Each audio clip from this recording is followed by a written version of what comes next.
All right, you guys. This is my Thursday night football Bills visiting the Dolphins preview.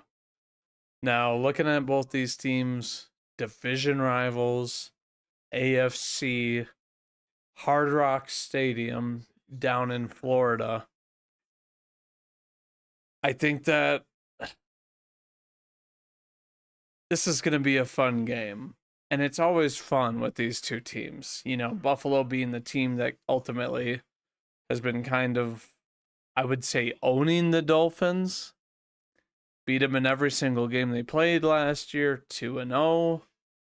The Dolphins, a team that last year they were unable to really beat good teams. Now on Sunday, as we all know, they go up against the Jaguars at Hard Rock as well. So two home games to start the season, and they put up a bunch of yards, but respectively, not that many points in that game. 20 points to win, which, don't get me wrong, it was impressive the way that they came back and won against the Jaguars, but essentially the Jaguars to me have been a team that a lot of the times they come out with a really good game plan in the first half and then they never adjust in the second half. It's almost like, to me, they don't adjust their game plan, or who knows what is going on with them. Looking at this matchup, we obviously have Tua Tagovailoa and Josh Allen are the QBs. Running backs, Mostert banged up, A-Chain banged up. You have your third back fully healthy, Jeff Wilson Jr. on the Dolphins. And then you have Cook on the Bills, of course. Sorry. Obviously, one of the more dynamic and speediest duos for wide receivers in the league, Jalen Waddle, and then Tyreek Hill, the Penguin and the Cheetah. Crazily enough, a lot of injuries for wide receiver. This is probably why they went after Grant Dubose, who showed up well for my Packers in the preseason, was ultimately cut, but then signed by the Dolphins because they obviously liked what they saw from him. Looking very good, very consistent, making good catches, big plays. Not like they need the big play ability, but they do need healthy wide receivers because Odell Beckham out, Malik Washington questionable, three other wide receivers on IR, and then you have Grant Dubose. Obviously, they have Braxton Berrios, so Grant Dubose is still wide receiver 4, maybe 5, depending on how limited Malik Washington is with his injury. Looking at the injury report, obviously it is a quadricep, and he did not practice Monday or Tuesday. And their injury report still unspecified for the game. I'm assuming it'll be like that. Other notable injuries to the Dolphins, besides who I've already mentioned, you have Liam Eichenberg, Jalen Ramsey, and then David Long.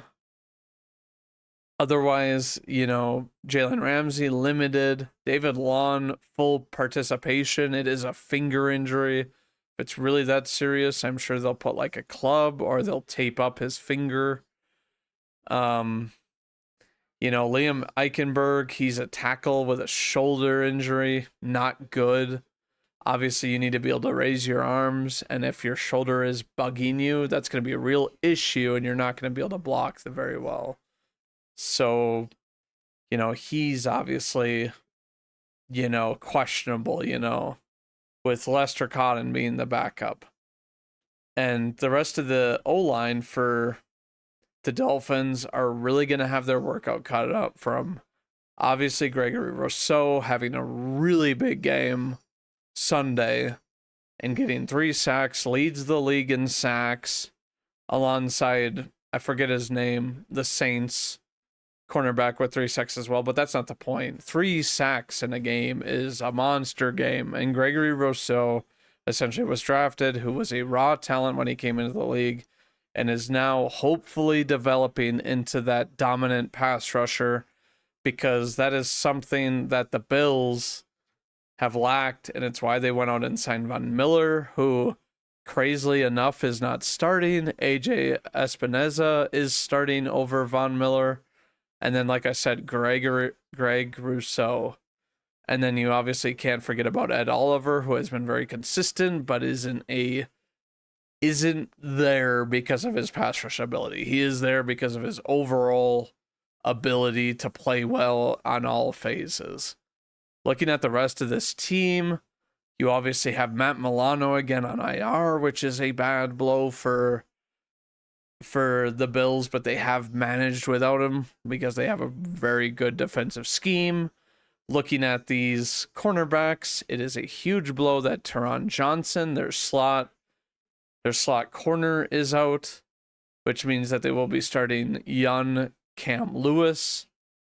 And then you also have Rasul Douglas, who's a good veteran, and Christian Benford, who also I think is, a pretty good corner. And then you have, Kyer as backup. Who knows if he'll get any playing time or whether or not, they'll sub some of these guys out. Obviously, James Cook, had a heck of a game, a lot of rushing yards, like very feisty. I think that he's going to be one of those guys that they're going to lean on, that they're going to have to run it with him effectively again in order to chew the clock, because if it's any proof of week 1 is that the Dolphins, can score and put up a lot of yards. And I mean, while they weren't able to score very effectively in the first half or anything like that, they ultimately were able to win and, hold what was a good Jaguars offense to no points in the second half. So I think you're going to need to get Dalton Kincaid more involved. I think it was great that Keon Coleman got a good amount of catches, MVS with a good lawn catch, and Khalil Shakir doing things as well, and Curtis Samuel coming in for splash plays. Like, this overall is a more kind of distribute the ball by committee type of thing, where Josh Allen doesn't have like a clear number one. I think people were thinking that Dalton Kincaid was going to essentially be their big play threat. He had a quiet game and didn't do much. So they're still probably trying to figure out what they're doing on offense, even though, they can still do many of the same things with the running game, with Josh Allen, obviously, running around and being very effective that way. 4 total touchdowns in week 1. Very dominant performance by him, coming back from what looked like could have been a blowout, week 1, and then playing very well against the Cardinals. But I do think, the Cardinals, a lot of unknowns with them. Are they really that great of a team, or are the Bills, they just got off to a slow start, because it was a close game. And ultimately, they won that game, but we'll see. Obviously, it's a very different look for the Bills, without Stephon Diggs, even though he wasn't as dominant as he was in previous years last year and that sort of thing. I do worry because the pass rush for the Bills seemed pretty good. And one of the issues with Tua has been his protection. And it's like, it doesn't matter what weapons you have. It doesn't matter, how quickly, you get rid of the ball sometimes if you're getting immediate pressure and still getting hit and pressured all game. But I do think, honestly, I don't, until I see Gregory Rousseau prove that he's consistent, because he's had games in the past where it's like he's shown good ability and then he just ultimately disappears. I do think this is the Dolphins' game to lose. I think they played obviously against a better team in the Jaguars.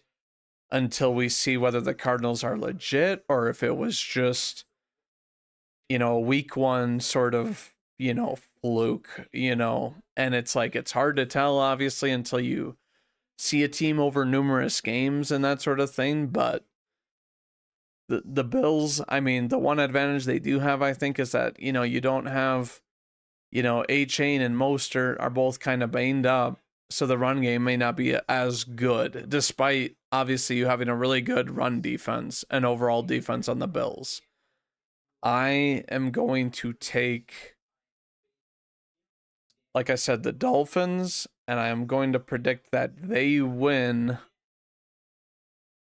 I'm going to predict that they win 27 to 23 is my final prediction with this game. I think that ultimately it's going to come down to, maybe the Bills having a final drive, maybe them not being able to do so, and the Bills having to try and, rely on Josh Allen's arm with not enough time. Because I think that they could be able to run it against this, Dolphins team, but they do have a lot of good playmakers and an overall solid defense, despite having a few key players injured, most notably Bradley Chubb. But yeah, personally, I think the Dolphins are ready to get back at the Bills for last season, where, I mean, they were pretty close games that were played. They were pretty close games that were played last season, but ultimately that is my prediction for this game. Leave a like, comment if you guys, like the video. I know that this is kind of just a breakdown of what I think, but I would love to read some comments on what people think will happen in this game or how they think the game is going to go. But thanks for watching, and we'll see you in the next video.